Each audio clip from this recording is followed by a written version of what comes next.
Irba Rodrika, responsable du pôle offre de service du service retraite à la CGSS Guyane. Depuis le début du mois, Rodrika intervient une fois par semaine afin de vous apporter les réponses nécessaires concernant votre retraite et la préparation de votre retraite. Aujourd'hui, place à vos questions. Profitez-en, c'est le dernier jour de Rodrika sur les ondes de Guyane la première. Bonjour Rodrika. Bonjour Jennifer, Comment ça va? pas très bien et toi? Super, super. Merci d'être venu une fois de plus pour informer nos auditeurs et répondre à leurs questions. Alors avant de passer aux questions, parce on a communiqué également sur les réseaux et du coup des questions nous sont arrivées via le WhatsApp. Avant de répondre à nos questions WhatsApp, aux questions, aux appels, aux différents appels qu'il pourrait y avoir, Rodrika, est-ce qu'il y a des points essentiels concernant la retraite à rappeler aux personnes qui nous écoutent? Alors, un point super essentiel, on va dire, c'est que voilà, on parle de la retraite et c'est quelque chose d'assez important puisque c'est le revenu, le dernier revenu que l'on va percevoir au moment où on aura l'âge pour partir à la retraite. Et j'ai croisé des collègues, j'ai croisé des connaissances qui me disaient, oui, mais bon, Rodrika, tu passes à la radio, tu parles de la retraite, nous, on n'a pas l'âge. Donc, j'ai envie de te dire que voilà, on t'écoute que d'une demi-oreille. Alors, je voudrais rappeler à toutes ces personnes-là qu'on parle de la retraite, certes, mais c'est lorsqu'on est dans la fleur de l'âge qu'on commence à se préparer, on commence à faire plus attention à ces documents, parce que au moment où on va atteindre l'âge pour partir à la retraite, c'est là qu'on va commencer, entre guillemets, à compter les blessés puisque une retraite avec un taux maximum est de 50% au niveau du cadre du régime général. Et c'est quand on est en activité que l'on doit ouvrir un espace personnel, donc un compte sur le site, pour pouvoir visualiser son relevé de carrière. Parce que c'est important. Alors, tous les jeunes qui se disent que, voilà, on parle de retraite et je n'écoute qu'à une demi-oreille, c'est maintenant qu'il faut se renseigner, c'est maintenant qu'il faut voir si son employeur nous déclare et c'est maintenant qu'on doit regarder si nos salaires sont bien présents parce que ce sont ces salaires qui sont déclarés maintenant qui vont nous permettre d'avoir ou pas une retraite lorsqu'on aura l'âge. Alors justement, je me suis fait ta porte-parole partout où je passais, tu vois. Et du coup, j'ai été en effet sur le site l'assurance-retraite.fr. J'ai été donc récupérer mon relevé de carrière en moins de 3 minutes. Je ne fais pas de pub, mais c'est juste pour dire que c'est très très simple, tout le monde peut le faire. Vous pouvez même aider le voisin, la voisine, la tati, le Tout à tonton. fait. Et on a le relevé de carrière qui apparaît. J'ai d'ailleurs remarqué qu'il y avait un manque. Donc, qu'est-ce que l'on fait? On contacte la société pour pouvoir récupérer les fiches de paye que l'on classe. Voilà. Alors, peut-être avant de contacter la société, on regarde d'abord si nous, on a gardé nos fiches Ah de oui, paye. ça, oui. Voilà. La première Exactement, chose, voilà, bien c'est sûr. nous. On doit regarder à notre niveau si on a les bulletins de salaire. Et si on ne les retrouve pas, à ce moment-là, on prend contact avec l'entreprise pour savoir si elle a la possibilité de nous remplir une attestation de salaire. Et ensuite, tous ces documents-là, on va les garder bien au chaud. Alors maintenant, avec les nouvelles technologies, je conseille à tous les assurés qui ont des bulletins de salaire et qui peut-être sont dans un piteux état, de les scanner. Mm. Voilà, parce que c'est toujours intéressant de pouvoir fournir un document au moment où ils pourront mettre à jour leur relevé de carrière. Oui, complètement. Mhm. Donc, gardez bien toutes vos fiches de paye, quoi qu'il en Tout soit. Et le à fait. relevé de carrière, peu importe l'âge, dès que vous avez commencé à travailler, vous pouvez y jeter un petit coup d'œil. On parle également de niveau des retraites. On avait parlé également des niveaux des retraites. Mhm. Est-ce que vous pouvez en dire un petit mot à ce sujet? Alors, niveau par rapport à quoi exactement? Alors, en fait, la retraite en fonction des actifs, des retraités et des presque retraités. D'accord. Alors, on disait que par rapport à la retraite, il faut bien faire le distinguo, si j'ai bien compris ta question, entre les différents régimes. Exact. Voilà. Le régime général que gère donc la Caisse générale de sécurité sociale est le régime des salariés du privé. Ça veut dire que des personnes qui travaillent dans une entreprise privée ou qui travaillent dans une administration, mais en tant qu'auxiliaire. Ensuite, dans son activité professionnelle, on peut toucher à d'autres régimes. Donc, le régime des fonctionnaires, donc les personnes qui sont titulaires dans une administration. On a le régime des artisans, donc qui va, entre guillemets, mourir dans pas longtemps, puisque le régime général va absorber donc, tout ce qui est artisan et commerçant. Et on a différents régimes, comme les agriculteurs, donc, qui sont gérés par la mutualité sociale agricole. Voilà, on a différents régimes, on en a 35 en gros, au niveau donc, du droit français. Et tous ces régimes-là vont donner droit à une retraite. Mais bien sûr, on ne va percevoir cette retraite-là que si on la demande. Exactement, oui, complètement. Alors, une petite question qui nous a été envoyée via WhatsApp. Y a-t-il un montant minimum de retraite ? Alors, il n'y a pas de montant minimum à proprement dit de la retraite. Votre retraite est calculée sur les salaires qui ont été déclarés. Et que les salaires soient petits, moyens ou grands, on va calculer votre retraite par rapport à l'existant, ce qui existe sur votre levée de carrière. Ensuite, par rapport au montant que l'on va percevoir, si on est sur un montant qui est en dessous de 800 et quelques euros, il faut faire la démarche pour demander une autre prestation qui s'appelle l'allocation de solidarité aux personnes âgées. Mais il faut bien que les assurés donc, et les auditeurs comprennent qu'il n'y a pas de montant minimum pour sa retraite personnelle. Il n'y a pas de montant minimum pour sa retraite personnelle. Nous avons Claude au téléphone. Bonjour Claude. Oui, bonjour madame. Bonjour. Oui, alors je suis en train de vous écouter là. Je suis assez âgé, plus âgé, mais je me ramène à mon temps, à l'époque. Là, pour mes enfants, je voudrais savoir à quel moment qu'ils doivent commencer à s'occuper des assurés qui vont avoir une retraite. Alors, comme on disait tout à l'heure, on doit commencer à s'intéresser à sa retraite à partir du moment où on a exercé une activité salariée. Alors, ça peut être un CDD, un contrat à durée déterminée dans une entreprise. Ça peut être un job de vacances. Ça peut être un contrat, je ne sais pas moi, sur 3-4 mois, un contrat indéterminé. En fait, qu'importe. À partir du moment où on a travaillé pour une entreprise ou pour quelqu'un et qu'on a été payé, donc on a reçu un bulletin de salaire, tout de suite, on doit vérifier si le salaire a bien été déclaré. Exactement, on doit vérifier. Tout à fait. À mon époque, c'était pas ça. Simplement, lorsqu'on avait le bulletin de salaire, on regardait que le montant. C'est ça, oui. Et puis, à la fin de mes vieux jours, c'est là que je me suis rendu compte que je n'ai jamais été déclaré. Sauf une entreprise française, où c'est que je travaille en France. C'est la seule entreprise qui m'avait déclaré. Mais toutes les entreprises guyanaises, je sais que j'étais à Guyane, là, jamais, madame. Oui, c'est ce dont on avait parlé lors d'une émission. Merci Claude pour de préciser cela. C'est ce dont on avait parlé. À l'époque, c'était différent. Pour qu'ils sachent qu'ils doivent s'inquiéter de la retraite. C'est vrai. Exactement. En tout cas, merci pour cette petite piqûre de rappel, Claude. Et je vous souhaite une excellente journée. À très bientôt. Pareillement. Alors, Luzinette, qui est avec nous? Dis-nous tout. On a Patrick avec nous. Bonjour Patrick. Bonjour. On vous écoute Patrick. Oui, en fait, je vous appelle parce que je vous ai entendu parler des relevés de carrière et que si, comme vous avez dit tout à l'heure, quand les fiches de paye, oui, et si on doit rechercher notre fiche de paye, les garder et les retrouver de façon à ce qu'on puisse bien, les garder pour pouvoir faire le calcul de nos retraites. Voilà, c'est ça. Et qu'il faut, à ce moment-là, s'il nous manque la fiche de paye, il faudrait qu'on puisse contacter l'entreprise. C'est ça. Oui, mais si l'entreprise est fermée maintenant. Voilà, donc on avait vu... Ça date depuis quelques années. Alors, comment on fait si l'entreprise est fermée? Alors, on avait vu la dernière fois que si on est dans votre cas, on s'aperçoit que l'année qu'on a travaillé n'est pas mentionnée, on n'a pas ces bulletins de salaire, et que l'entreprise, malheureusement, n'existe pas. Dans le pire des cas, ce sont des années qui sont perdues. Voilà, il faut dire les choses comme elles sont perdues. Après, il y a d'autres moyens de pouvoir valider l'année sans forcément valider le montant de votre salaire. Et à ce moment-là, vous devez au moins avoir un certificat de travail qui va attester que vous avez travaillé dans l'entreprise à une certaine période.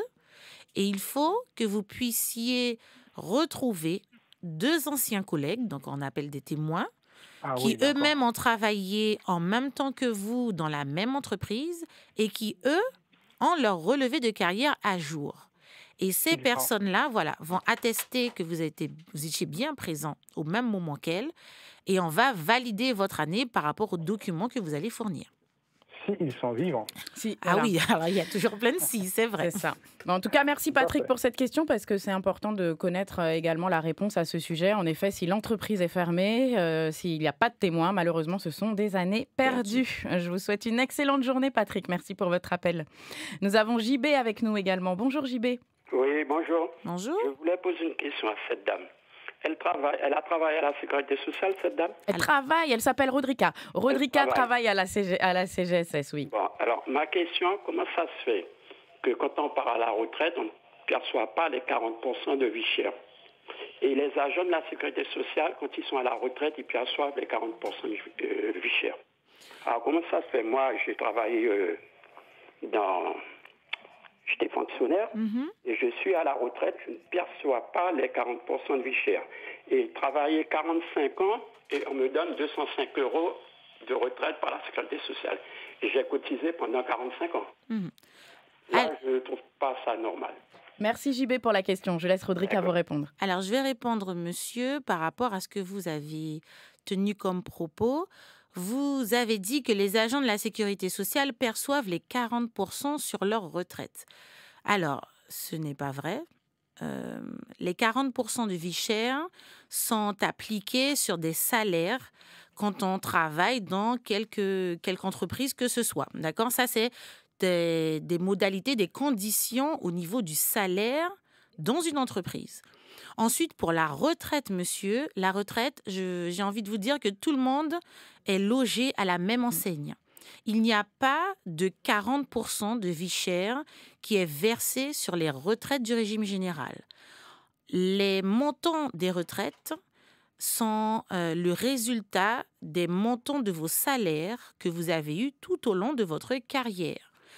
Même si, pour certaines personnes, vous avez travaillé pendant 45 ans, il faut que les 45 ans, premièrement, soient remontés sur votre relevé de carrière. Et il faut également que les 45 ans, pour avoir, on va dire, une retraite, pas basique, mais une retraite acceptable, correspondent au montant des salaires que vous avez eu tout au long de votre activité professionnelle. Pour simplifier, quelqu'un qui a travaillé 45 ans et qui ne percevait, par exemple, que 200 francs, il ne faut pas qu'il s'attende à avoir le même montant que quelqu'un qui a travaillé 45 ans et qui, lui, touchait 1200 ou 1500 francs. Voilà. Mais quoi qu'il en soit, Rodrika, pas de 40% de vie chère pour les retraites. Il ne faut pas croire tout ce que les amis nous disent des fois. Il ne faut pas croire tout. On a Marie-Renée avec nous. Bonjour Marie-Renée. Bonjour. Alors moi, ma question, c'est de savoir est-ce que les enfants sont comptés dans le calcul de la retraite? Parce que moi, j'ai pas encore fait la retraite, mais j'ai déjà eu mon relevé de carrière et récemment, on me dit, mais ils n'ont pas mis tes enfants. Alors, je voulais savoir si les enfants comptent dans le calcul du montant de la retraite. Alors, c'est une très bonne question, madame, parce que voilà, il y a énormément de dames qui se posent cette question. Alors, les enfants comptent pour la retraite. Il faut savoir, alors je parle bien sûr aujourd'hui du régime général. Hein. Il faut que les personnes fassent attention que lorsqu'on est fonctionnaire ou lorsqu'on est dans un autre régime, c'est un autre calcul. C'est autre chose, oui. Là, je parle vraiment pour les personnes qui étaient auxiliaires dans une administration ou des personnes qui travaillaient dans une entreprise privée. Moi, je travaille au même endroit que vous. D'accord. Alors, il faut bien écouter. Les enfants, chaque enfant va vous rapporter 8 trimestres en plus sur la totalité des trimestres que vous allez accumuler par rapport à votre activité professionnelle. Et l'offre les a déjà? Dans mon cas, j'ai déjà le total des trimestres. D'accord. Alors, les enfants vont vous permettre, en fait, de jouer sur le taux qui sera appliqué sur votre retraite. Je vous explique. Quelqu'un qui a l'âge pour partir à la retraite et qu'il faut avoir un certain nombre de trimestres pour avoir un calcul maximum. Cette personne-là, à cet âge-là, n'a pas le nombre de trimestres qu'il faut, uniquement avec son activité professionnelle. Si cette dame a un enfant et qu'il lui manquait 8 trimestres, les 8 trimestres de l'enfant vont lui permettre d'atteindre le montant qu'elle devait avoir pour avoir un calcul maximum. Okay. D'accord ? Dans le cas où, comme vous, au moment de partir à la retraite, vous aurez déjà le nombre de trimestres cumulés par rapport à votre activité professionnelle. C'est bien ça? Les enfants vont quand même être remontés, puisqu'on va vous demander, quand vous allez déposer votre dossier, de nous fournir votre livret de famille ou les actes de naissance. Chaque enfant va vous donner droit à 8 trimestres supplémentaires et ça va jouer maintenant sur le montant de votre retraite. Mais ça ne va pas vous permettre d'avoir un taux supérieur au taux de 50%, qui lui-même est déjà le taux maximum. Alors, c'est-à-dire, si j'ai déjà tout ça, ça ne me donne rien du tout, alors. Alors, c'est pas que ça vous donne rien du tout. Ça va augmenter votre total de trimestre. Mais c'est vrai que ça ne va pas jouer sur le taux, puisque vous aurez déjà le taux qui sera attribué par rapport à votre activité professionnelle. Voilà, Marie-Renée. Donc, c'est vraiment... Enfin, en fait, les enfants vous aident quand il vous manque des trimestres. C'est ça, voilà. Exactement.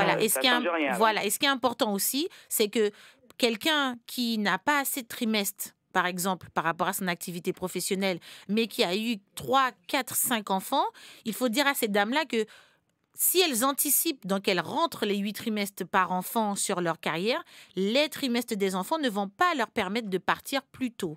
La première condition, c'est l'âge. Ensuite, les enfants vrais vont vous aider si vous n'avez pas le nombre de trimestres. S'il n'y a pas le nombre de trimestres. Alors, attendez, j'aimerais juste vous signaler, parce que il y a énormément de monde qui appelle.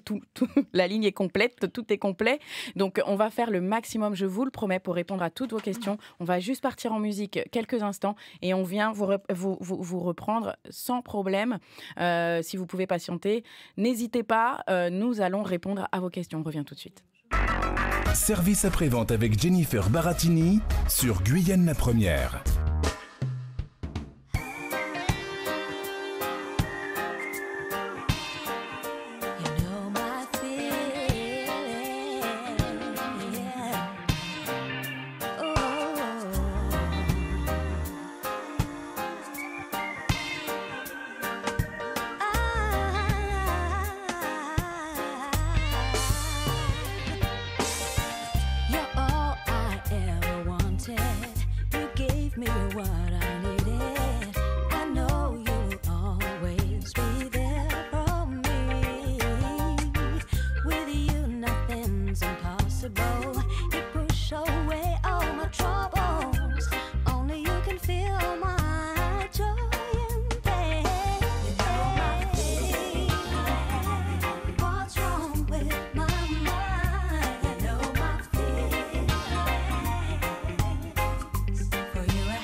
Magnifique chanson de Marie-Lou Coupen, notre chère collègue Feelings. Super.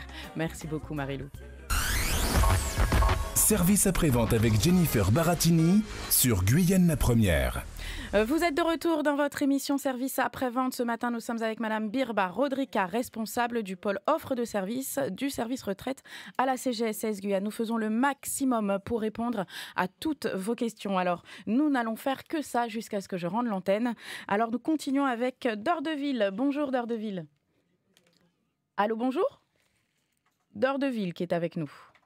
Oui, allô, bonjour. Allô. Oui, bonjour. Bonjour. Comment allez-vous? Très bien, et vous? La vie est belle.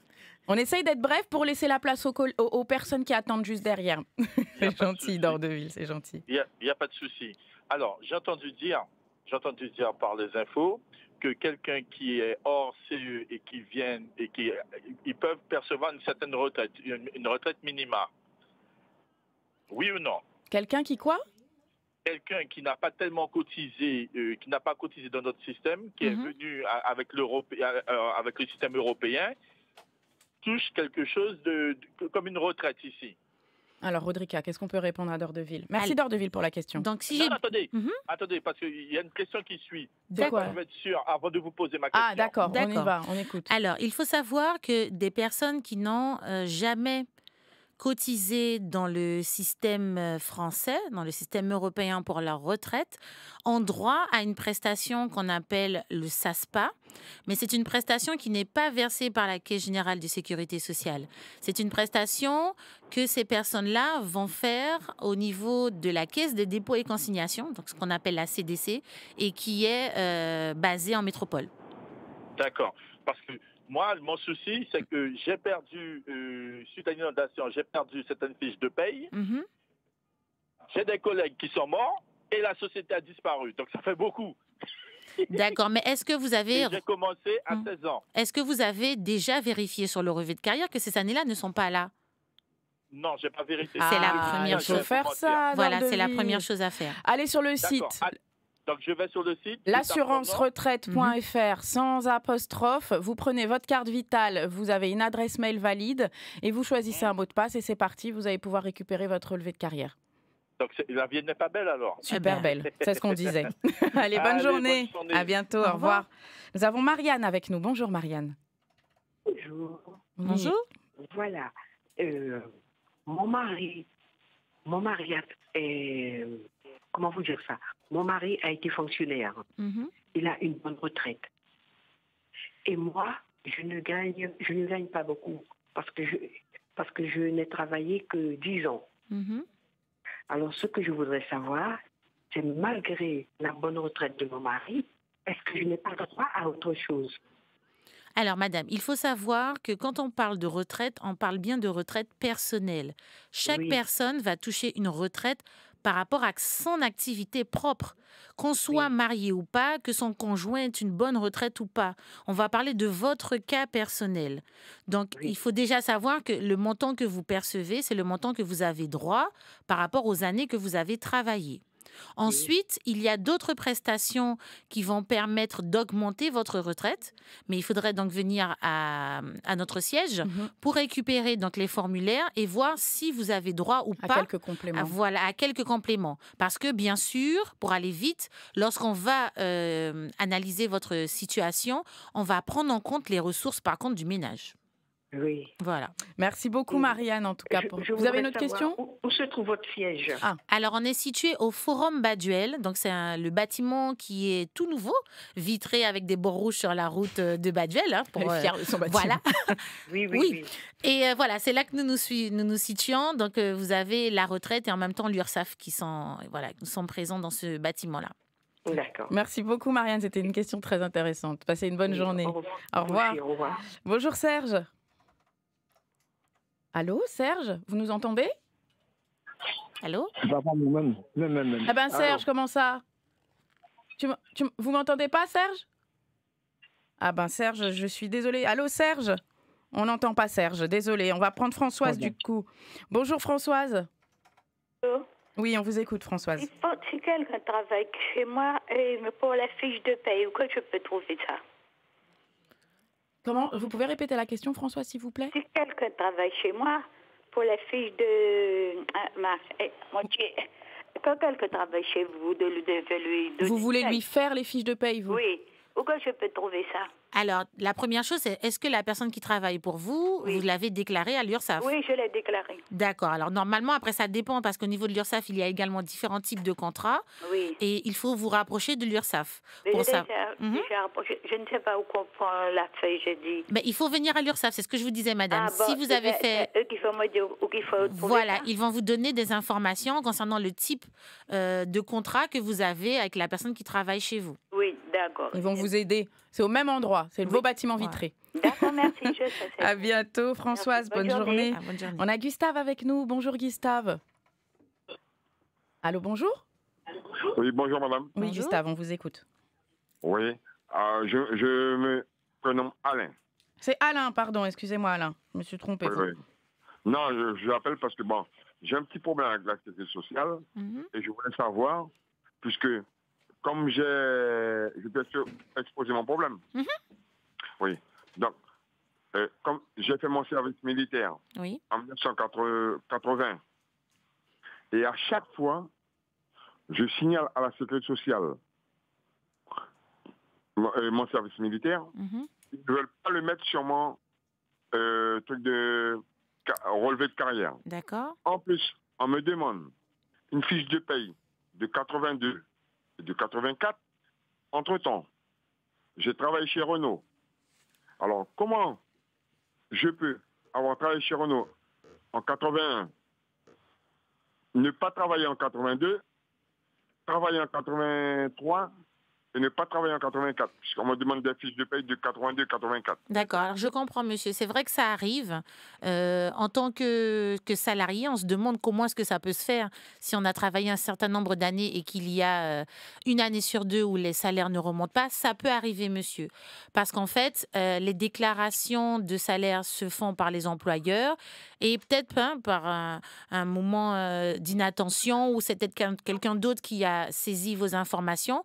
Il y a pu y avoir plutôt une erreur qui se soit glissée dans la déclaration qui fait que les salaires ne remontent pas. Donc, c'est pour ça qu'on vous demande des pièces, parce que lorsqu'on vous demande des pièces, c'est parce que nous, on ne les a pas. Et c'est... Oui, mais le problème, c'est que je l'ai fait. J'ai été voir la secrétaire. Oui. On a fait des photocopies de fiches de paie de 82 et de 84. Et j'ai posté, en plus de mon service militaire, en 1980, et quand je vais sur mon relevé de carrière, c'est toujours la même chose. Alors, on ne peut pas prendre les coordonnées d'Alain? Si, c'est ce que j'allais proposer. Ouais. Donc, vous allez laisser vos coordonnées et avec votre numéro de sécurité sociale, on va voir où en est le traitement de votre dossier. Parce que des fois, il faut le savoir également, que lorsque vous déposez des documents au niveau de la sécurité sociale et que le dossier est en traitement, tant que le dossier n'est pas validé, vous ne verrez pas la progression en fait de la mise à jour de votre relevé de carrière. Donc, laissez vos coordonnées et on va vous appeler. On va vous appeler, Alain. Rodrika va vous appeler. Dernièrement, là. Oui, Rodrika. Ah bah ça doit être pour ça. Mais Rodrika va vous appeler, Alain. Ok. Allez, restez bien en ligne. Luisinette prend vos coordonnées. D'accord. Merci. À bientôt. On a Nicole avec nous. Bonjour Nicole. Alors Nicole est partie. Nous avons qui avec nous? Alors, dis-moi. On a Jean, c'est ça. Alors excusez-nous parce qu'on a beaucoup d'appels, donc du coup on est un petit peu perdu. Qui est avec nous? C'est Nicole. C'est Nicole. Eh bien c'est bien Nicole. Oui. Bonjour mesdames. Bonjour. Bon, voilà, ma question est la suivante. J'ai essayé de faire ma demande de retraite sur le net au mois de décembre. J'avais mis la date du 1er septembre 2019. Mais après avoir écoulé les congés ce été, il s'avère que ma vraie date est de partir à la retraite est le 20 septembre. J'ai essayé de changer cette date sur le net. Je ne peux pas. Alors, ma question est la suivante. Est-ce que les dates sont que le premier de chaque mois? Voilà, c'est ce que j'allais dire. En fait, lorsque vous fixez un point de départ pour votre retraite, c'est uniquement les premiers de chaque mois. Ça veut dire que dans votre cas, si vous terminez le 20 septembre, ça sera un point de départ au 1er octobre.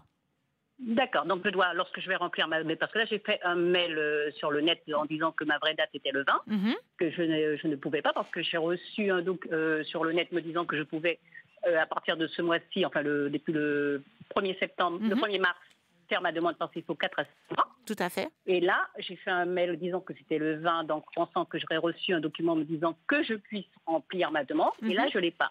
Alors donc, entre le 20 et le 30, je ne serai pas payée ou j'aurai un rappel. C'est ça, madame, c'est ça. Ah, je ne serai pas payée. Voilà. C'est pour ça qu'on dit qu'il faut préparer la retraite et il faut faire attention lorsqu'on fixe une date. On conseille toujours aux assurés de terminer en fin de mois pour que la retraite soit basée le 1er du mois suivant. D'accord. Voilà. D'accord.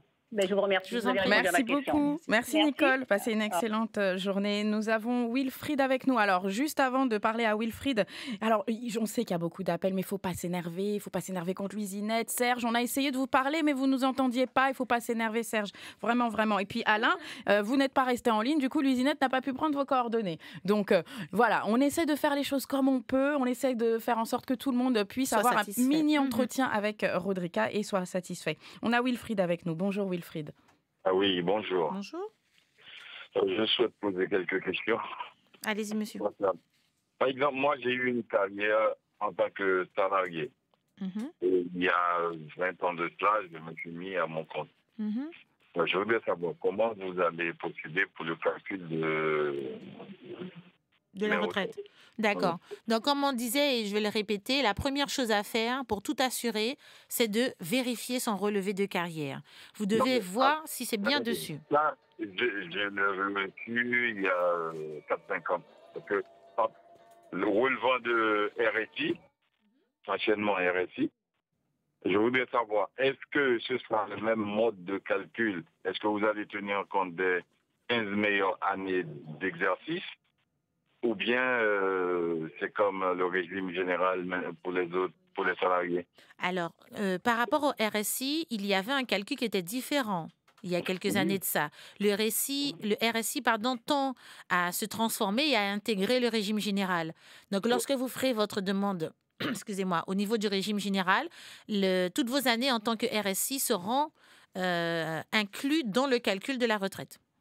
Vous ne m'avez pas répondu. Ma question était, le mode de calcul de l'RSI, c'était pour les indépendants. Oui. C'était les 15 meilleures années. Il se basait là-dessus pour pouvoir fixer, déterminer le montant de la retraite. J'ai compris. Est-ce que ce système-là persiste ou bien c'est complètement nouveau comme pour le régime des salariés? J'ai compris. Vous avez l'âge déjà pour partir à la retraite, monsieur? Il me reste encore quelques années. Voilà, donc c'est ce que je vous expliquais, mais peut-être que vous n'avez pas fait attention. Moi, je vous ai dit que j'ai déjà reçu. J'ai compris. Est-ce que je peux juste... Elle répond, oui. Est-ce que je peux juste vous expliquer pour que vous puissiez comprendre? Le système du RSI est en train de mourir, monsieur. Donc, en fait, il disparaît. Oui, toutes les personnes qui ont cotisé pour le RSI vont être intégrées au niveau du régime général. Et dans cette transition-là qui est en train de se faire en ce moment, toutes les périodes que vous avez cotisées ou que vous allez cotiser pour le RSI vont être englobées dans le système du régime général. Donc, en fait, on ne sera plus sur l'ancien calcul du RSI, mais bien sur le calcul actuel du régime général. Donc, il n'y aura plus 15 ans comme c'était avant. Par rapport à votre activité professionnelle, vous allez rentrer dans le système de calcul du régime général. D'accord. Voilà. Mais n'ayez pas peur, tout ce que vous avez cotisé en tant qu'artisan sera bien présent sur votre relevé de carrière. Non, mais ça, je l'ai déjà. D'accord, voilà. Merci beaucoup. Le mode de calcul qui me faisait... Non, ça sera différent. Merci beaucoup, Wilfried, pour la question. Passez une bonne journée. Nous avons Jocelyn avec nous. Bonjour, Jocelyn. Alors, juste pour revenir sur les 40% dont vous avez parlé, je crois qu'effectivement, pour les Antilles, Guyane, ça n'existe pas, mais pour la Réunion, la Nouvelle-Calédonie et les autres, ils tiennent en compte, puisque la Réunion, je sais qu'ils ont 35% de majoration. Sur leur 40%. Sur leur montant de retraite? 35%. Sur leur montant de retraite, monsieur? Ah oui, mais je le lis là, Ah bon, écoutez, alors comment faites? je le lis. Majoration des pensions pour les fonctionnaires. Jocelyn, oui, fonctionnaires. Je vous arrête tout de suite, monsieur. Vous venez de dire le mot magique. Fonctionnaires. Oui. Nous, on ne parle pas des fonctionnaires ce matin.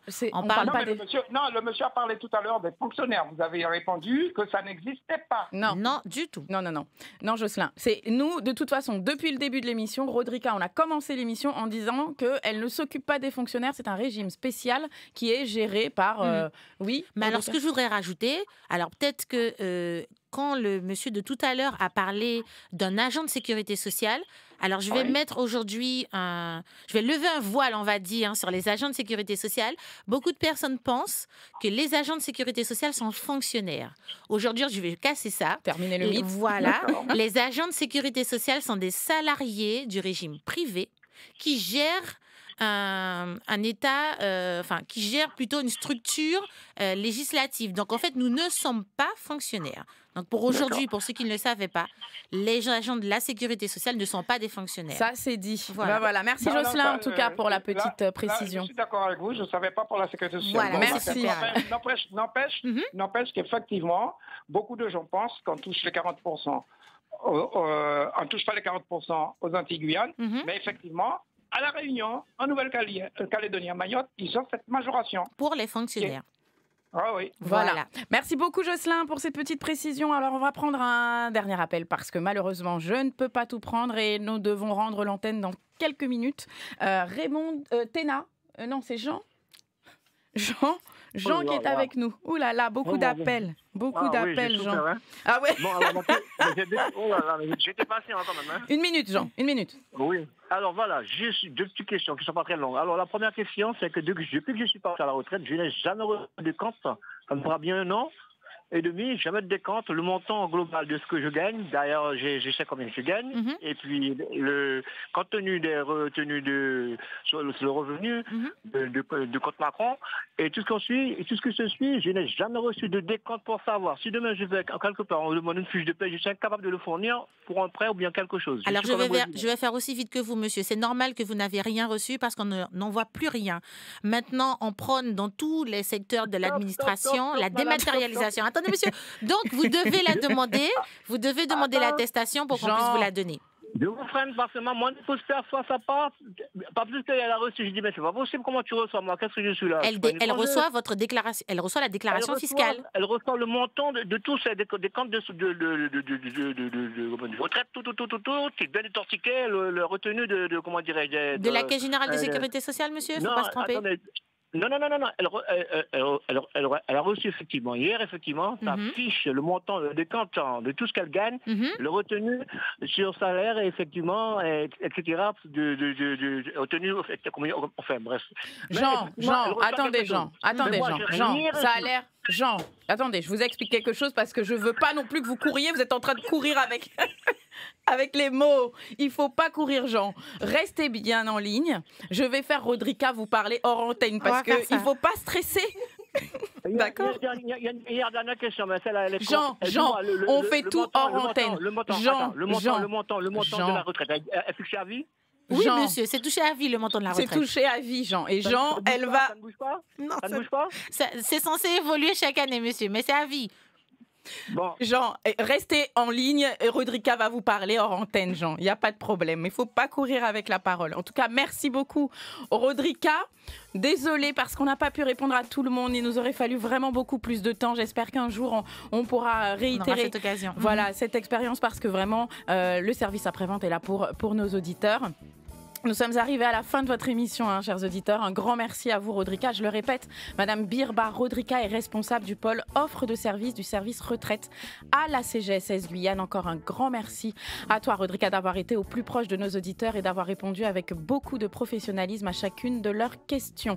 Merci à Madame Nathalie Metton, chargée de communication à la CGSS Guyane, qui est silencieuse, mais qui est avec nous à chaque passage d'un agent de la CGSS. Et évidemment, un immense merci à Madame Monique Aran, directrice de la CGSS Guyane, qui permet au travers de cette deuxième opération en collaboration avec Guyane la Première que la Caisse générale de sécurité sociale de Guyane soit au plus proche de ses assurés.